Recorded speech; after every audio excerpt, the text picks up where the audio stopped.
Have you ever stopped to think that the people around you might be shaping your faith, for better or worse, without you even realizing it? The Bible warns us, bad company corrupts good character, 1 Corinthians 15 verse 33, but do we really take this seriously? Many Christians start their journey full of faith, but little by little, their convictions weaken. Why? Because the voices around them are louder than the voice of God.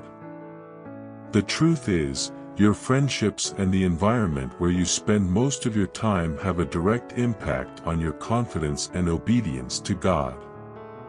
If you surround yourself with people who mock faith, live without commitment to biblical truth, and encourage practices that go against God's word, your walk with Him will inevitably weaken. But on the other hand, if you walk with people who seek God, your faith will grow stronger. The Bible is filled with examples of men and women who were greatly influenced by the people around them. Samson got involved with the wrong crowd and paid a high price for it. Daniel, on the other hand, had friends who helped him stay firm, even in a hostile environment. The difference between them? The company they chose to keep. Maybe you've never thought about it this way, but your obedience to God might be getting sabotaged by the people walking alongside you. That person who always downplays your Christian values, who encourages you to compromise here and there, who says, "It's no big deal," are they really a friend? Is your environment helping you grow or pulling you away from God's purpose? Today, we're diving deep into this essential topic for your spiritual life. We'll understand how our friendships and surroundings directly impact our trust in God and our obedience to His will. Throughout this video, you'll discover warning signs, learn from biblical stories, and get practical steps to strengthen your faith and choose your company wisely. If you want to grow spiritually and keep your faith strong in the Lord, this video is for you. Stay with me until the end, because what you're about to learn can truly transform your life. And before we continue, I have a question for you. Are your friendships bringing you closer to God or pulling you away? Let me know in the comments.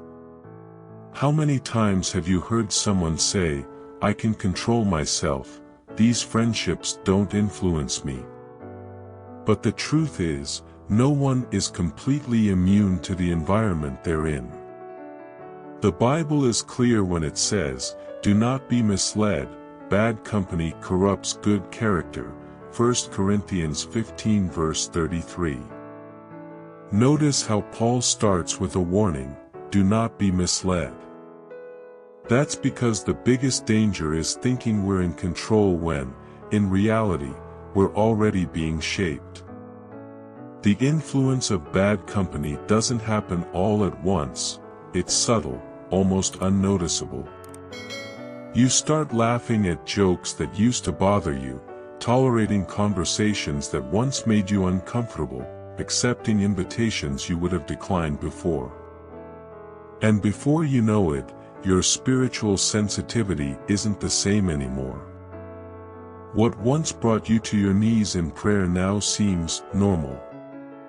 Sin doesn't knock on your door announcing its arrival, it sneaks in like a friend, disguises itself as something harmless, and before you realize it, it's part of your life. Just look at the story of Solomon, a wise man, chosen by God, who started strong but ended up trapped in idolatry. Why? Because he let bad company corrupt his obedience to God. He married women who worshipped other gods, and over time, his heart drifted away. He didn't plan for that to happen. It wasn't a sudden decision. It was a slow, almost invisible shift, just like what happens to so many of us. Now, take a moment to reflect on your own life.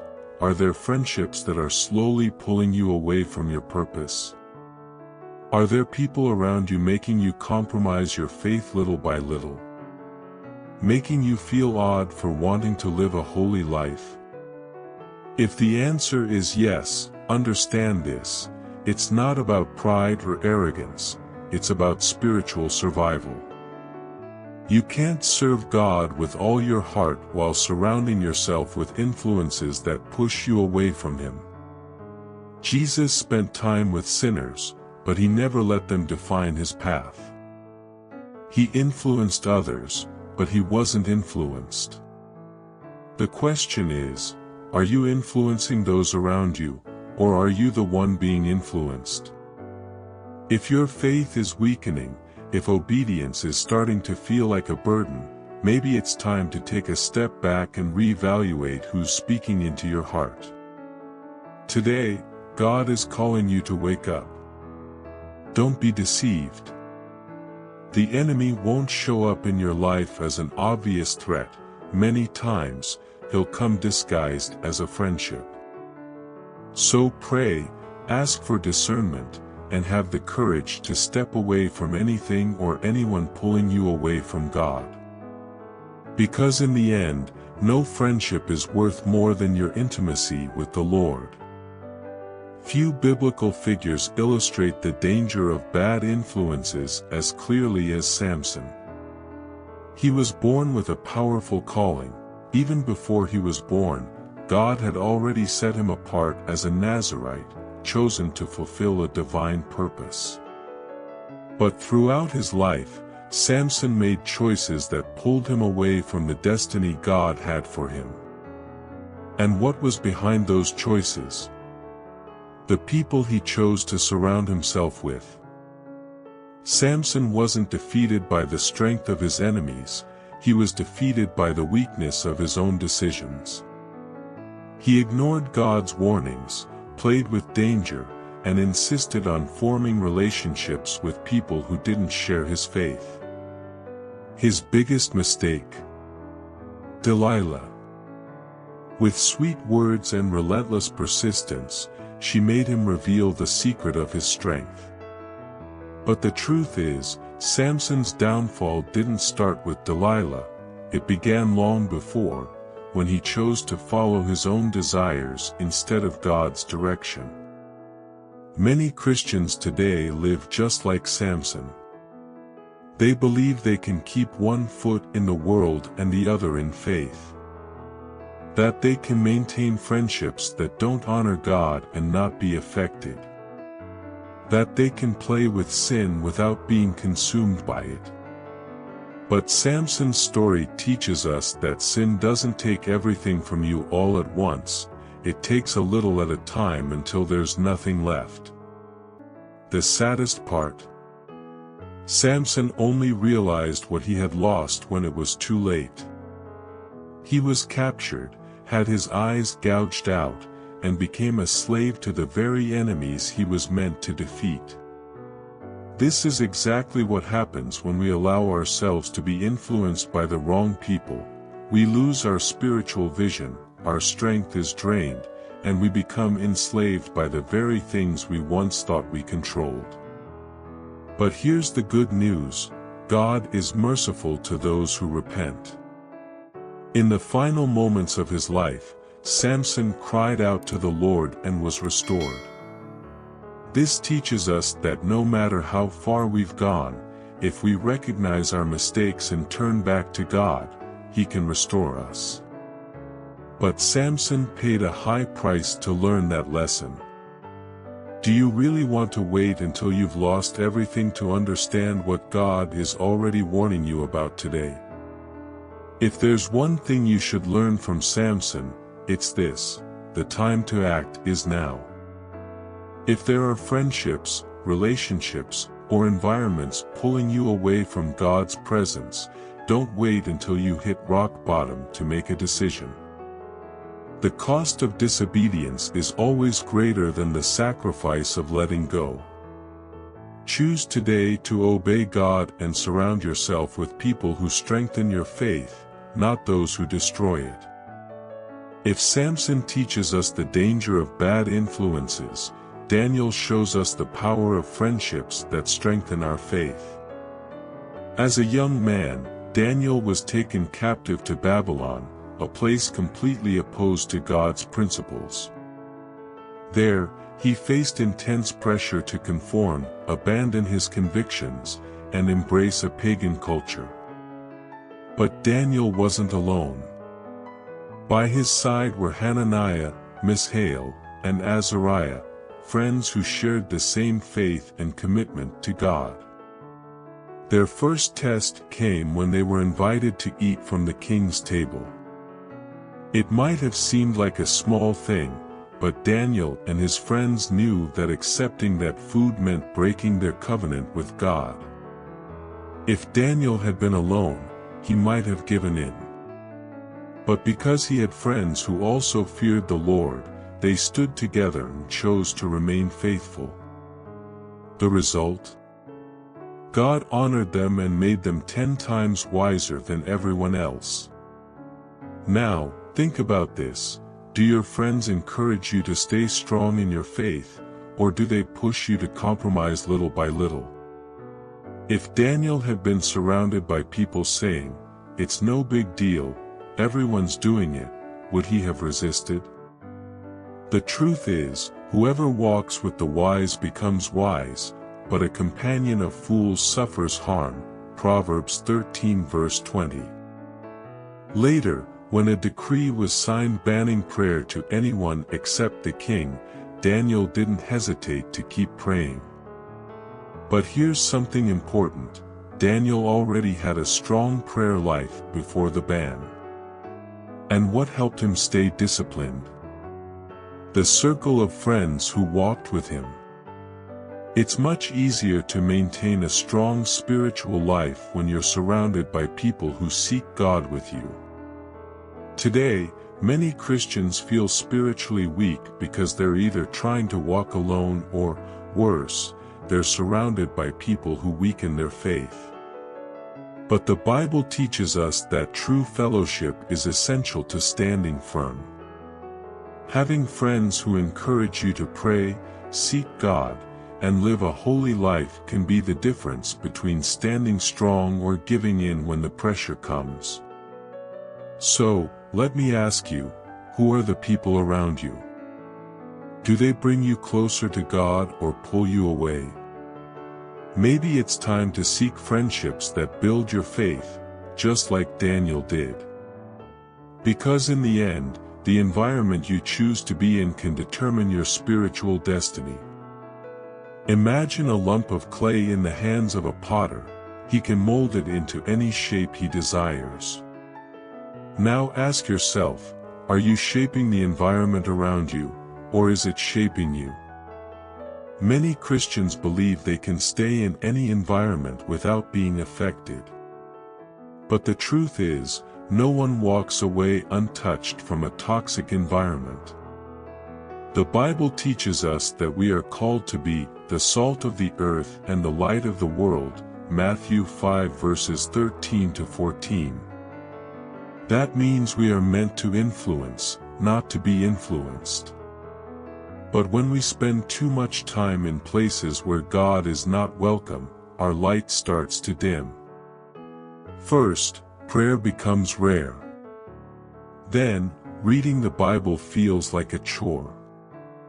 Finally, spiritual conviction fades.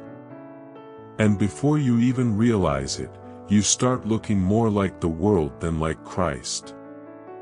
Your environment has a powerful effect on your heart. Just look at Lot's story. He chose to live in Sodom and Gomorrah because it looked like a prosperous place. But over time, that environment shaped him. When God decided to destroy the city, Lot hesitated to leave. His heart had become so attached to that place that he almost lost everything. This is what happens when we get too comfortable in places that don't honor God. Now, take a moment to reflect. Is the environment you spend the most time in strengthening or weakening your faith? This applies to your friendships, the places you go, and even the content you consume. If you constantly feed yourself with influences that ignore God, how can you expect to have a strong faith? Maybe you're realizing that you need to make some changes, but you're afraid of looking too radical. But here's the truth: if staying close to God means stepping away from certain places and people, then it's worth it. God's presence is worth more than any comfortable friendship or familiar environment. If you want an unshakable faith, you need to be intentional about where you go and who you listen to. God calls you to be the influence, but if your environment is weakening you instead of strengthening you, maybe it's time to walk away. It's better to seem radical now than to lose your connection with God later. Have you ever felt like your spiritual life was stronger in the past than it is now? Have you noticed that your prayer life has grown cold, your faith feels weaker, and your desire to seek God has faded? This could be a sign that the people around you are slowly pulling you away from God's presence. The danger of bad company isn't just about friends who lead you directly into sin. It's also about those who subtly make you compromise your faith. Maybe you have friends who encourage you to skip church, mock you when you talk about God, or try to make you feel like your spiritual convictions are too extreme. If you ever feel like you have to hide your faith around certain people, that's already a warning sign. Another sign is when your conversations don't add anything to your spiritual life. The Bible says, "Out of the abundance of the heart, the mouth speaks," Luke 6 verse 45. If your friendships are only filled with gossip, criticism, and empty discussions, your heart will slowly drift away from God. Healthy friendships talk about faith, encourage prayer, and stir up a desire to seek God. Also, pay attention to the emotional and spiritual impact these friendships have on you. After spending time with them, do you feel uplifted and inspired, or do you feel drained, anxious, and distant from God? People who weaken your faith often bring a spiritual heaviness into your life. If instead of strengthening you, they leave you spiritually exhausted, it may be time to reevaluate those relationships. And here's a serious question: who are the voices shaping your decisions? When you need to make an important choice, do the people advising you draw you closer to God, or do they push you to act impulsively? Psalm 1 verse 1 says, "Blessed is the one who does not walk in step with the wicked." If you're following advice from people who aren't committed to God, be careful. You might be drifting away from His will without even realizing it. The truth is, friendships have a deep impact on our spiritual journey. And sometimes, God allows certain relationships to end so that we can grow spiritually. If some friendships are weakening your faith, maybe it's time to ask, is this relationship truly from God? Not every friendship that starts well is meant to last forever. Anything that pulls you away from God's presence needs to be reconsidered. If you've recognized these signs in your life, don't ignore them. God might be warning you before it's too late. It's better to lose a friendship than to lose your connection with God. If the wrong friendships can pull us away from God, the right ones can bring us closer to Him. In the Christian walk, no one grows alone. We all need friends who strengthen our faith and spiritual mentors who guide us on the right path. The Bible gives us several examples of this. Moses had Joshua, who learned from him and continued his mission. Elijah had Elisha, who received a double portion of his spirit. Paul had Timothy, whom he discipled and helped become a great leader. Even Jesus, the Son of God, surrounded himself with disciples and had close friends like Peter, James, and John. What does this teach us? Spiritual growth happens through fellowship. Now, take a moment to reflect. Who are the people helping you grow spiritually? Do you have someone who counsels you in your faith? Do you have friends who pray with you, encourage you to seek more of God, and speak the truth when you need to hear it? If your answer is no, maybe it's time to start seeking these relationships. Friendships and spiritual mentors make all the difference because they help us see beyond what we can on our own. When we are weak, they lift us up. When we are confused, they point us in the right direction. And above all, they help us stay firm in our faith, even when life gets tough. Unfortunately, many Christians neglect this. They think they can walk alone or don't need anyone to teach them. But Proverbs 11 verse 14 says, "In the multitude of counselors, there is safety." God created us to live in community, and He uses people to strengthen us. If you feel like you don't have spiritual friendships or mentors in your life, pray and ask God to guide you to the right people. And more than that, be someone who builds others up as well. Because in the end, Christian friendship isn't just about receiving, it's also about giving. Remember, walking alone makes you vulnerable, but walking with godly people makes you stronger. Not every separation is a loss. Sometimes, God calls us to step away from certain friendships, environments, or habits so we can draw closer to Him. But let's be honest, this decision isn't always easy. How do you walk away from something or someone that has been part of your life for so long? How do you let go of connections that, even though harmful, feel so hard to break? Jesus teaches us a powerful principle about this. In John 15 verse 2, He says, "Every branch that bears fruit, He prunes so that it will be even more fruitful." Pruning hurts, but it's necessary. Sometimes, God needs to remove people and situations that are holding back our growth. And you know what's even harder? We often try to hold on to what God is already trying to take out of our hands. Look at the story of Abraham and Lot. When God called Abraham, Lot decided to go with him.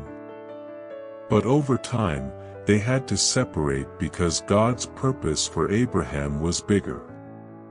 While they were together, there was conflict, distraction, and limitation. But after Abraham and Lot parted ways, God spoke clearly to Abraham and renewed His promises. Some voices in our lives might be drowning out God's voice. Now, ask yourself, is there something or someone you feel God has been asking you to walk away from, but you've been resisting? Maybe it's a group of friends who don't share your faith. Maybe it's a relationship that's pulling you away from God. Maybe it's an environment that constantly weakens your commitment to the Lord. If something is compromising your spiritual life, don't be afraid to let it go. Here's the truth, God never asks us to give something up unless He has something better in store. But to receive God's new plans, we must be willing to release what's holding us back. Walking away doesn't mean rejecting or judging anyone, it means choosing God above everything else. And that choice is always worth it. If God is showing you that it's time to step away from something or someone, obey. At first, it may feel hard, even painful. But later, you'll realize it was the best decision you could have made. Because no friendship is worth more than your intimacy with God. If we truly want to grow spiritually, we need to be intentional about who we surround ourselves with. It's not enough to simply walk away from bad influences. We must also draw closer to people who bring us closer to God. But how do we build a circle of friendships that actually strengthens our faith? The first step is to seek relationships that share the same purpose as you. Proverbs 27 verse 17 says, "As iron sharpens iron, so one person sharpens another." If you surround yourself with people who hunger for God, who encourage you to pray, fast, and study the Bible, your faith will grow stronger. But if you surround yourself with those who disregard spiritual things, your walk with God will weaken. The second step is to get involved in the Christian community. Many times, the friendships we need are already within the church, but we don't make space for them to grow. Join small groups, connect with spiritually mature believers, and seek mentors who can guide you. God uses people to shape us and strengthen us. Another essential key is to learn how to discern who truly builds you up. Not every friendship will be perfect, but some people will be God's instruments to take you further in your faith. Ask yourself, does this person inspire me to seek God more? Do they lovingly correct me when I go off track? Do our conversations encourage me spiritually? If the answer is yes, you are building a healthy circle of influence. Also, remember to be the kind of friend who builds others up. Many times, we want strong Christian friendships, but we're not willing to be that kind of friend ourselves. Pray for others, offer wise counsel, and encourage faith. Healthy spiritual relationships go both ways. Lastly, ask God for discernment and wisdom to form these connections. Pray that He will bring the right people into your life and remove those who may lead you astray. The Christian life isn't meant to be lived alone. Surrounding yourself with spiritually strong people is one of the greatest gifts you can give yourself.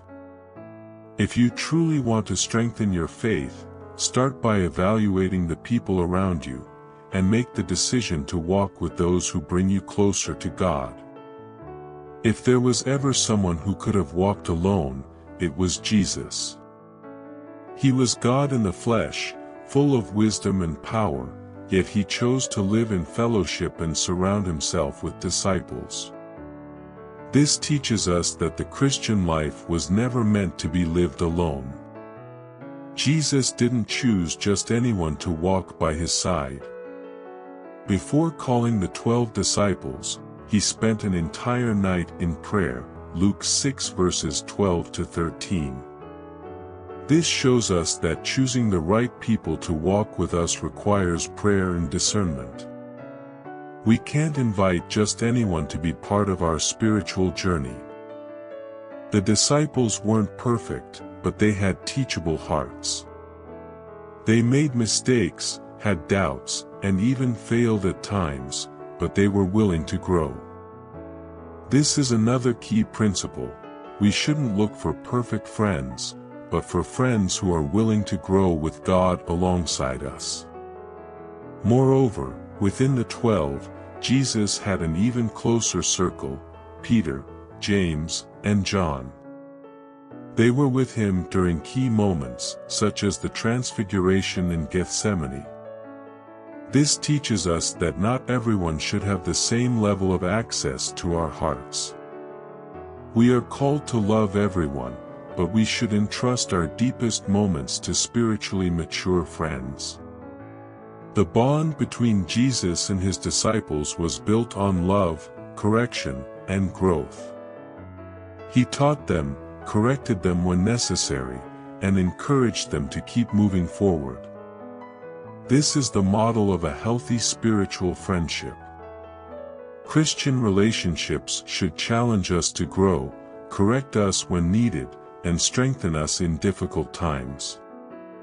If even Jesus needed people by his side, why do we think we can walk alone?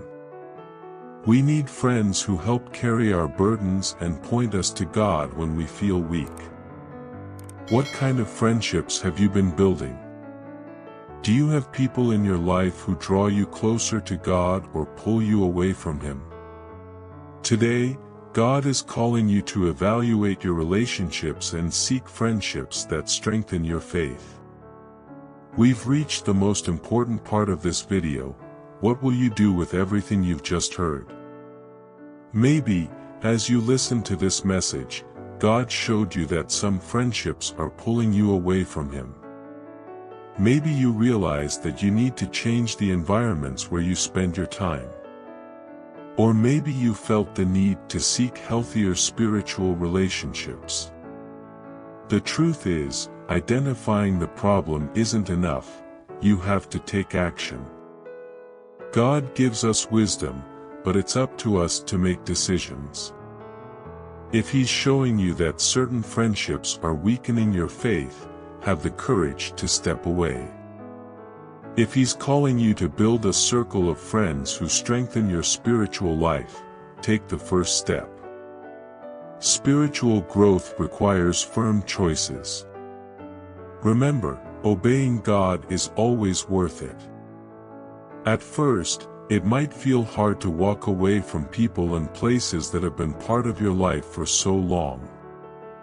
But Jesus said in Matthew 19 verse 29, "And everyone who has left houses or brothers or sisters or father or mother or wife or children or fields for my sake will receive 100 times as much and will inherit eternal life." Nothing we give up for God is ever a loss. He always has something better for us. So today, I challenge you, evaluate your friendships. Pray for discernment. And have the courage to make the necessary changes. Now, I want to hear from you.